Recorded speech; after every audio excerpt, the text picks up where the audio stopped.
অনেক দিন হয়ে গেল আমার চ্যানেলে কোনো ভিডিও আপলোড করতে পারছি না, একটু ব্যস্ত রয়েছি। সেই লাস্ট শেয়ার করেছি বিয়ের ভিডিওগুলো। তো যাই হোক, আজকে তোমাদের সাথে একটা খাওয়া দাওয়ার ভিডিও শেয়ার করব, আশা করি তোমাদের ভিডিওটা ভালো লাগবে। এটা কিন্তু কোনো অনুষ্ঠানের খাওয়া দাওয়ার ভিডিও নয়।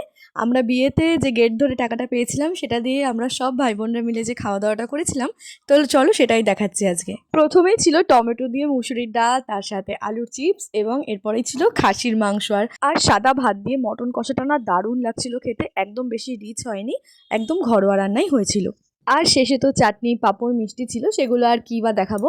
আর সন্ধেবেলা না আমরা সবাই মিলে বসে বসে আড্ডা মারছিলাম, তো তখনই আমরা ভাবলাম যে তাহলে কিছু একটা খাওয়া যাক। তো তারপরে মোমো আনা হয়েছিল, আর এই মোমোটা না সত্যি খুব টেম্পটিং। তো সবার সাথে সন্ধেবেলা আড্ডা মারতে মারতে তো মোমো খেয়ে নিয়েছি। এরপরে রাত্রের ডিনারে ছিল দেখো পোলাও আর দুপুরের মাটন কষা। পোলাওয়ের কালারটা এত সুন্দর হয়েছিল আর খেতেও তেমন সুন্দর হয়েছিল, মিষ্টি মিষ্টি পোলাও আর তার সাথে ঝাল ঝাল মটন কষা না, পুরো রাত্রের ডিনারটা একদম জমে গেছে। তোমরা কারা কারা পোলাও আর মটন কষার এই কম্বোটা খেতে ভালোবাসো অবশ্যই কিন্তু আমাকে কমেন্টে জানাও।